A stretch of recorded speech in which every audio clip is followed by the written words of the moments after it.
Mil veces la vida, novela. María Elena Sofía. Nido de Vacas Ediciones, 2020. Epígrafe. La vida de cada hombre es un camino hacia sí mismo, el intento de un camino, el esbozo de un sendero. Hermann Hesse. Capítulo 1. Febrero en París. Ulises camina por el boulevard de Garabán. Lo hace habitualmente para llegar a su casa. Es una figura alta y oscura, de andar lento. Puede uno calcular los 80 años viéndolo aún de lejos. Vive en Mentón desde hace mucho tiempo, podría decir de toda la vida. El viento lo empuja suavemente colina arriba. Una mano acariciante, los últimos remolinos traviesos del invierno. En los capullos secretos se disponen a despertar las flores que bordearán este camino hacia el promontorio. Más de 100 años haciendo lo mismo en ese lugar, preparando azules y amarillos magníficos cada vez. Y el verdor en lo que ahora es gris se presiente en el trino de los pájaros. Pronto sucederá una explosión multicolor, porque la savia vuelve a correr, iniciando su épica andadura. Ulises observa esos pensamientos, se detiene en su belleza, en la paz que le provocan. Más adelante, el banco viejo donde suele descansar unos minutos está ocupado por una pareja de jóvenes que se abrazan y se besan. Sonríe cálidamente. Decide dar un rodeo para no sobresaltarlos. Quiebra su marcha sobre la hierba amarillenta, dando grandes pasos, anotando que es la primera vez en mucho tiempo, o en todo su tiempo de caminante, que desvía su ruta habitual y se interna en el pequeño parque. Escucha el trino íntimo y querido de los pájaros. Hay otros árboles desnudos y algunos arbustos. Y allí, medio escondido, de manera que nunca antes lo había visto, otro banco. Ulises apura sus pasos y toma asiento, vanamente ansioso, pues nadie más se encuentra cerca con intención de ocuparlo. La brisa ahora le da en el rostro, en el perfil derecho. Todo parece algo distinto desde allí, aunque apenas se ha desviado unos pasos de su recorrido acostumbrado. Los jóvenes están justo enfrente, distantes y absortos en sus caricias. Ulises sonríe. Piensa que esa escena, ella y él sentados en un parque, ensimismados el uno en el otro, gozando esa burbuja del enamoramiento y los besos precipitándose como torrentes, es la que no pudo vivir con Simón. Tal vez la única plenitud que no logró conseguir. Le provoca una nostalgia extraña, un sentimiento raro, recóndito, asomando de pronto. Él había soñado, como había soñado tanto más, que después de los primeros besos hubiera sido factible que ya no quisieran detenerse. Pero en un lugar público se hubiesen visto obligados a postergar el goce, a domar el deseo. Ella habría tomado su mano desesperada y la pondría en su cintura, un lugar socialmente aceptable. Los dos habrían reído y prometido maravillas para más tarde, por la noche, luego de una cena romántica en la Tour d'Argent. Pero no sucedió. El encuentro en el parque entre Ulises y ella nunca pudo concretarse. Los colores ocres se borronean un poco ahora. Parpadea rápidamente. La brisa le provoca lágrimas. El médico le ha recetado unas gotas para sus ojos sensibles, pero esta vez culpa al recuerdo de Simón. Ahora la pareja de jóvenes es una pintura impresionista que lo conmueve. ¿Hubiese sido esa la imagen final de la película que fue su vida? Él y Simón besándose, y fin. La escena se fuma en el negro de la pantalla, y fueron felices. Lo ignoraba. pero estaba seguro de algo: la precisión y el oportunismo del tango Caminito, el adelantamiento que produce una obra en la vida de las personas, en lo inexorable, como para ese muchacho que ahora estrecha el paraíso entre sus brazos, y un día sería él, ese joven habría de ser él, con ese caminito que el tiempo ha borrado, que juntos un día nos viste pasar. He venido por última vez, he venido a contarte mi mal. No importan los lugares del mundo, Olta o una calle de la Boca en Buenos Aires, el significado del adiós y el tiempo, el sufrir del alma humana parece un hogar universal. De pronto Ulises se sobresalta. Ha escuchado las notas de un piano. Inseguras, indecisas. Debe tratarse de un principiante. Pero ahora es tarde. Ya lo ha tocado la memoria. Últimamente evita escuchar música, sobre todo en piano, porque implacable la película se desarrolla frente a él una y otra vez.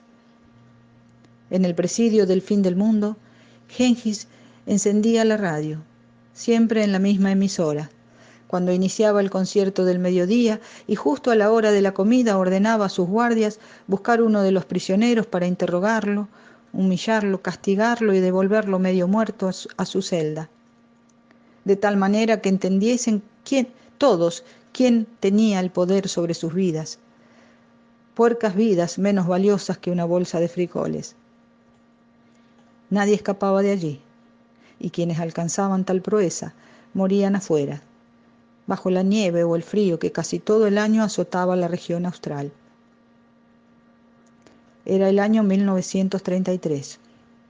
Ulises de Olbach, entonces su nombre era Ulises López, había sido enviado a ese infierno como criminal común reincidente junto a un grupo de asesinos y algunos confinados por causas políticas. Recién cuando vio la mole oscura de la prisión, al otro lado del estrecho de aguas turbulentas, cayó en la realidad, de lleno. Bajaron del camión que se había averiado y en medio de la noche gélida debieron caminar durante 2 horas hasta la playa, donde los esperaba el bote con los guardias. Ulises marchó estoicamente por el camino sinuoso y luego entre las piedras. Su cuerpo era liviano y los botines que le habían dado por milagro le calzaban bien. Algunos hombres caían o se retrasaban y eran empujados e insultados por los custodios. Doloridos y temblando por el frío que les llegaba a los huesos, les causó cierto alivio descubrir la silueta de la prisión, pues aparecía como un refugio en la isla desierta, su oscuro destino. Ulises miraba los rostros de aquellos hombres hoscos y de ojos severos, gente dura y peligrosa, abatidos sin embargo por el viaje y la desesperanza. Hubiese jurado que al ver el lugar al que llegaban, escuchó un murmullo de angustia. Los hicieron entrar en doble fila. No había peligro alguno de escape. Llegaban desfallecientes. Hasta los guardias sentían el agotamiento y empuñaban ansiosos las armas, tratando de acelerar el trámite de ingreso, que requería hacerlos pasar por la oficina de la intendencia, revisarlos, requisar todos sus objetos y proveerles el uniforme clásico de la prisión, con un abrigo de dudosa efectividad. Para ellos comenzaba una nueva existencia, sombría e instintiva, destinada a expiar sus crímenes. El día 28 de enero de 1911, Delia López hizo la tarea de parto casi en soledad. Aún se encontraba en el hotel de inmigrantes, a la espera del padre del niño, quien nunca apareció. 4 meses de privaciones, las penurias del viaje, incomodidades y temores desembocaron en un parto prematuro, pero el niño se veía robusto. Muy cerca se encontraba el hospital, cuyo edificio junto a la oficina de trabajo y la dirección formaban una especie de ciudadela donde se llevaba a cabo la recepción de los inmigrantes. Por ello, apenas se descompuso, algunas personas ayudaron a Delia a llegar hasta la sanidad. El niño lloró a la primera nalgada, como señal de su temperamento contestatario. Una mujer desconocida se acercó a ella y le ofreció vestimenta para el bebé. Era una persona de alta sociedad que solía realizar ese tipo de visitas caritativas. Le sugirió un nombre, Ulises, y eligieron ese, presagiándole quizá una propia y singular odisea. Ella estaba encantada con el niño. Le preocupaba el futuro de esa madre sola, recién venida a un país nuevo, sin trabajo, que se veía obligada a aceptar la beneficencia. Tiempo después, esa persona tan atenta y amable con Delia y Ulises consiguió ubicarlos en una casa de familia, donde ella se dedicaría a las tareas de la casa y al cuidado de los hijos de los señores. Era una familia muy rica que poseía hacienda en la provincia. El hombre administraba todo desde allí y viajaba de vez en cuando, mientras que la esposa era una joven enfermiza y distante con la servidumbre. Delia y su hijo permanecieron en esa casa 9 años, hasta que el señor falleció en un accidente de casa en el campo. El apoderado de la viuda, seducido por la fortuna, le aconsejó volver a Londres, en su isla natal, donde podría educar mejor a sus hijos y permanecer junto a su familia. Para que no se desvele, él administraría sus propiedades puntual y solícitamente y le enviaría los dividendos resultantes. En nombre de la gran amistad que había sostenido con su esposo, lo haría. No necesitó insistir demasiado. Pronto la mujer preparó las valijas y se marchó con sus hijos. Le dejó a su apoderado la ingrata tarea de despedir a todos los dependientes y vender la casa. Delia, que había logrado guardar unos ahorros, buscó una casilla precaria en el barrio del puerto, la compró y arregló para vivir con Ulises. Con paciencia e inventiva la transformó en una vivienda modesta pero habitable, digna. Había adquirido algunas habilidades: cocinar, lavar, planchar y coser. Siempre recordó buenamente a esos señores y nunca olvidó a aquella señorita de alta alcurnia que le ayudó en un momento tan difícil. Le recordaba eso a su hijo, si algún día rezaba, si alguna vez, aunque por milagro se hallase frente a Dios, le pidiese especialmente por el alma de la señorita Llamas. Ulises no le salió religioso, ni educado, ni agradecido. Era un niño inquieto e iracundo. No comprendió el motivo de mudarse de aquella casona preciosa donde él casi convivía con los hijos de los dueños, a ese lugar deprimente, feo, pobre. El nuevo hogar no le gustaba, se lo decía a su madre todos los días. Quejoso de la distancia que ahora los separaba de la escuela, comenzó a ausentarse solapadamente. Tampoco aceptó el traslado a un colegio más próximo. Le faltaba 1 año para terminar cuando abandonó de modo definitivo. Aferrado a su capricho, provocó el primer cambio drástico en su vida, una seguidilla de eslabones perfectamente organizados que integraron sus cadenas. Tanto fue así que mucho tiempo después, y por otras razones, llegó a sustituir su propio nombre por el de Ulises de Olbach. Ulises ganó pronto la calle. Conoció a Yuyin Pacheco, un muchacho que ya fumaba y bebía acodado en los mostradores. A él no le atraía el alcohol, le generaba problemas. Muchas veces tuvo que sacar a su amigo de entreveros peligrosos, porque para salir con vida había que mostrar el cuchillo y luego espiantarse rápidamente. La ocasión que los presentó fue una de esas. Ulises caminaba por el barrio del Abasto rumbo a la casa de un vendedor del mercado, al que ayudaba con el reparto de frutas y verduras, para saber si esa semana lo iba a ocupar. El dinero escaseaba y no caería en la indignidad de pedirle a su madre. Todavía era menor de edad, pero había decidido independizarse. Entonces debía también tomar las riendas de su vida y de su economía. Era casi de noche. Cruzaba un callejón silencioso. De pronto se sobresaltó con los gritos.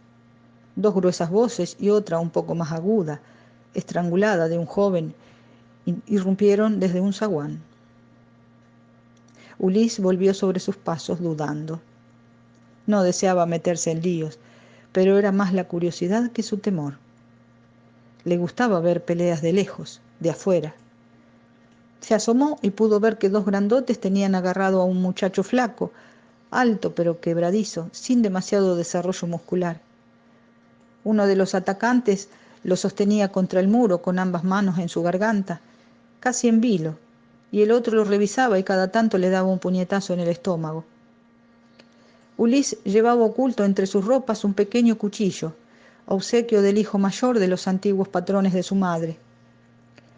Era un objeto corto, la hoja casi del mismo tamaño que la empuñadura, hecho de madera y metal. Lo usaban en el campo para castrar animales. La vaina era de cuero crudo de vacuno. A Ulises le pareció un regalo fabuloso. En cambio, su madre meneó la cabeza con disgusto. Apenas se asomó, los dos atacantes lo vieron y soltaron su presa. El joven gritaba como una gallina. No supo cómo, pero al hacer 2 o 3 pasos hacia ellos, el cuchillo ya estaba desnudo en su diestra. Ulises no tenía un porte que provocase respeto. Físicamente era de estatura mediana. Nunca había peleado así, en la calle y con cuchillo. Tal vez el hecho de que no lo conocieran desconcertó a los hombres.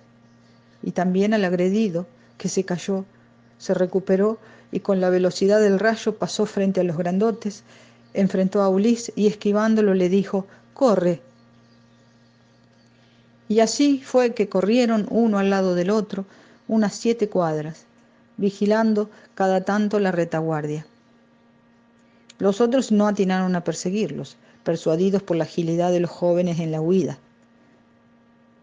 Llegaban a una calle más amplia e iluminada y recuperaban el aliento cuando se presentaron. Yuyin Pacheco, Ulises López. Gracias, esta te la deudo. No hay por qué. ¿Qué querían esos? Tengo unas cuentas que pagar, pero ya lo había arreglado, no sé por qué me mandaron a estos monos. Por ansiedad. Yuyin rompió a reír mientras se acomodaba la ropa. Tenía la camisa hecha jirones y el saco estaba embarrado, pero reía. Ah, ja, ja, ansiedad, dice usted. Puede ser. ¿A qué te dedicas, López? Bueno, un poco de todo. Ahora voy a ver al frutero del abasto. Siempre me da changas los días de reparto. ¿Te presta el carro? A veces, sí. ¿Conoces bien la ciudad? Uf, como la palma de mi mano. Recién entonces reparó que había corrido empuñando el cuchillo. Sacó la vaina y lo guardó. Está lindo el berijero, observó Yuyin. ¿Dónde lo obtuviste? Es un obsequio, dijo Ulises. Desconocía la clase de su cuchillo, pero no iba a dejar que el otro se diera cuenta. Yuyin parecía haberlo ya estudiado muy bien. Es un castrador, es para guapos. Tiene que estar bien cerca del taita para entrarle. Ulises no contestó porque era el primer episodio que vivía. Yuyin anotó su silencio y luego de unos instantes le sugirió adivinando: hay que aprender a usarlo. Caminaron hacia la casa del frutero. A los pocos minutos hablaron de todos los temas, como si fuesen viejos conocidos. A Ulises le agradó que Yuyin lo tratase de usted cuando quería chancear, y también que se interesase por su vida, saber de él, qué pensaba de esto y aquello. Últimamente se encontraba muy solo, veía poco a sus amigos, compañeros de colegio, y necesitaba una amistad. El otro pareció advertirlo y ocupó ese lugar que Ulises comenzaba a presentir vacío. Poco a poco y andando el tiempo, su amigo lo persuadió de hacer trampa en las entregas de verduras y utilizar el carro de su patrón para llevar a cabo un reparto propio, con mercadería que un conocido de Yuyin, Romagnolo, le tenía preparada en paquetes. Ulises no sabía qué contenían esos paquetes, ni le importaba. La paga era buena. Tan buena que no se inquietó cuando el verdulero del abasto lo echó de mala forma al descubrir sus estafas. Había hecho una buena base de ahorros. Ahora toda su existencia descansaba en esa tranquilidad. Su patrón estaba decepcionado. Ya no era el muchacho que él había conocido. Ulises, en cambio, no salía de su sorpresa, pues no sintió nada. Mientras el hombre le recriminaba su conducta, veía como un espectador la escena grotesca. El otro atacado por los nervios, insultándolo, arrojando frutas y paquetes de verdura por el aire. Todo eso le causó gracia. Yujin le había dicho: un día te descubrirá. Prepárate. Lo que sientas en ese momento te marcará para el resto de tu vida. Yujin estaba ebrio cuando se lo dijo y Ulises desestimó el significado que podría tener. Ahora percibía claramente la razón, y lo que sentía era cierto pudor por no avergonzarse, ni arrepentirse, ni enrojecer siquiera. Más asombro. Se encontró pensando en su cuchillo, envainado apretándole la espalda, y que no habría de dudar en sacarlo si ameritaba. Yujin lo sabía cuando le dijo eso, como si lo conociera de nacimiento. El episodio pasó y se olvidó, y apareció otro negocio y luego otro, siempre asociados a un tal Romagnolo, un hombre largamente mayor que ellos y que regenteaba una casa de citas en San Telmo. Era un hombre de modales amplios, generoso, organizaba fiestas, bailes, conocía gente importante y alardeaba de tener changüí con la policía. La delicia de su vida, de sus conocidos y también de los agentes de la ley, eran sus 4 hijas, que llevaban adelante el establecimiento demostrando destrezas de diversa índole. Una de esas jóvenes posibilitó a Ulises su iniciación sexual, una especie de maldición que no había logrado vencer todavía y que el mismo Romagnolo le quitó de encima presentándola y haciéndole un gesto para que lo llevase a la pieza. El tiempo transcurrió luminoso. Buenos contactos, amigos, algunas escaramuzas con otras pandillas. Ulises se convirtió en un malandra, madurado en la calle, aprendiz de todos los vicios, poco instruido y sin embargo muy perspicaz e inteligente para negociar pequeñeces, como conseguir tabaco, traficar información, hacer entregas. Era el tipo de trabajos a los que se dedicaba, asesorado por Yujin. Prometía más dinero que un empleo que nadie le daría.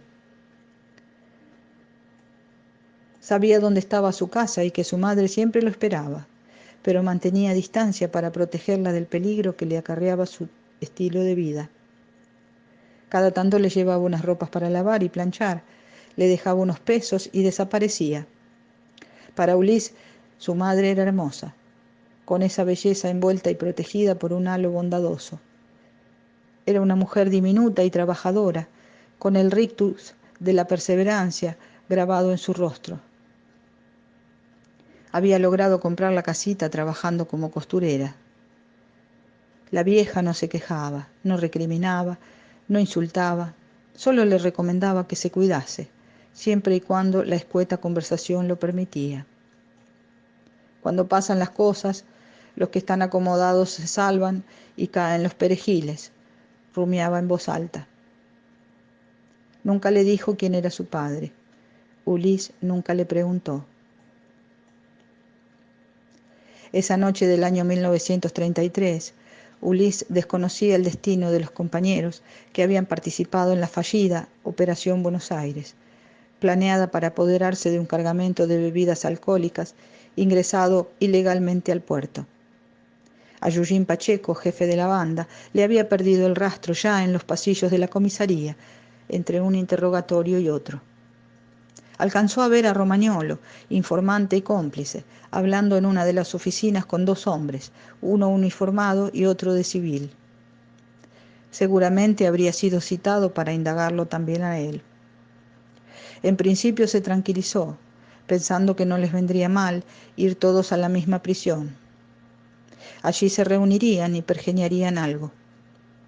Pero la inquietud comenzó a dominarlo cuando no los encontró en el camión que los transportaba y sus averiguaciones no recibían respuesta. Con el correr de las horas, sus sospechas se volvieron certeza. Los habían separado. No había muchos penales en el país, pero sí varios centros de detención y cárceles de menores dimensiones. La banda había sido desarticulada. Yujin y los demás eran como su familia en la calle. Ellos le daban la confianza y la contención necesarias para sobrevivir. Ahora estaba solo. Recién podría comunicarse con ellos al final de las condenas, si aún estaban vivos.